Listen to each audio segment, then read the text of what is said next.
Ready, and action! Camera mark. My background is visual effects. I've done a lot of special effects films, a lot of them having to do with water. Well, I think John was nominated for several 100,000 Academy Awards for special effects. Now, how many has it been? 6 or 7? He's won several. And this is his strength. I've collaborated with John Bruno when he was the visual effects supervisor on The Abyss and also on Terminator 2. He was initially the visual effects supervisor on Titanic, and he was indeed aboard the academic Keldysh, which was the ship that was used off Nova Scotia to dive down in the mirror submersibles to the actual wreck of the Titanic. I've spent a number of years with Jim Cameron solving problems for him. It's kind of my job is to making sure that all these fantastic images that were concocted were possible, and everything that I've done in this film or had designed in this film is based on something I've done in the past in some form or another. Roll, please! He wanted to create something that was a roller coaster ride, but at the same time had a very great sense of visual dynamics.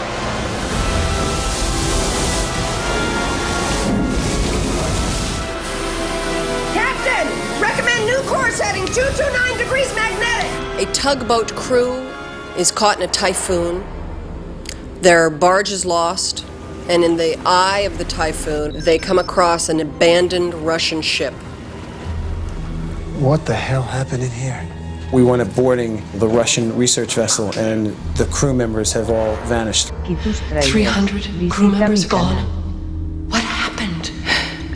8 days ago, during a transmission from the Mir space station, something came onto the ship. Interestingly enough, this project was developed from a Dark Horse comic, a graphic novel by the title of Virus. And instead of a virus movie being about some terrible, dreadful disease, this one actually was about computers that have been taken over by an alien life form.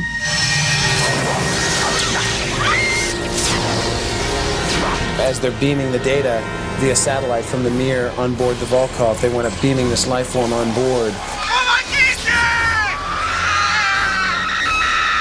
It's an energy source that is going to somehow evolve. What is this thing that's inside the computer, huh? It's a life form. Unlike anything we know, not cellular but electrical in nature, extremely intelligent. It has no form, no shape, but it's giving itself what it lacks. The life form living inside the energy system of the vessel will adapt and conform and mutate itself. We'll take the body as the host, and scraps from the ship, or weapon systems from the ship, or fiber optics from computers, and it will form its own droid. What the bloody hell is that?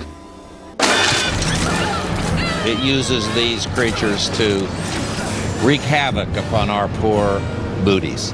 One of certainly the frightening moments in the film is when we reveal the largest incarnation of the life form, the Goliath.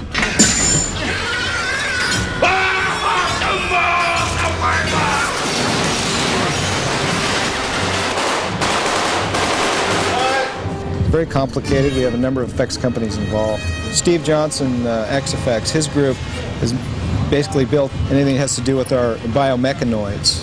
Those we built full size, that walked in the sets.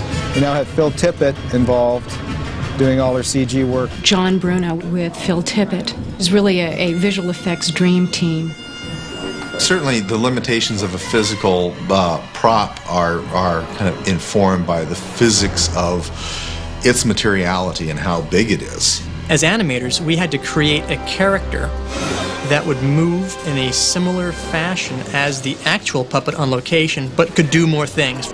His creations are incredibly character-driven, and that's what we wanted. We wanted to create a persona for this new life form. Well, certainly the most difficult element in the whole thing was the actual model itself. Having had so many moving parts, it was just a tremendously detailed model. And we would have to match his basic characteristics and then augment them in ways that they couldn't do on location.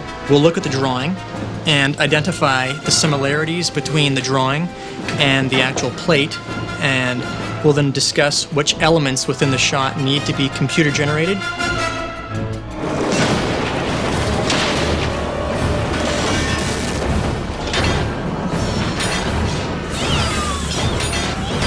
thing is just completely covered in blood, guts, and muscles and bone.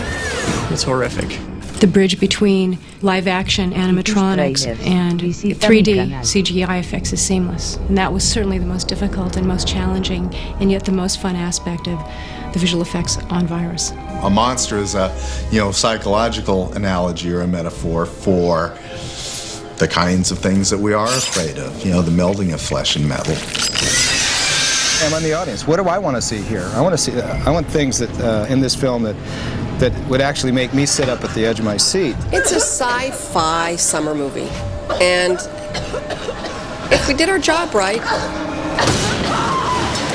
you will believe it very quickly. You are Virus.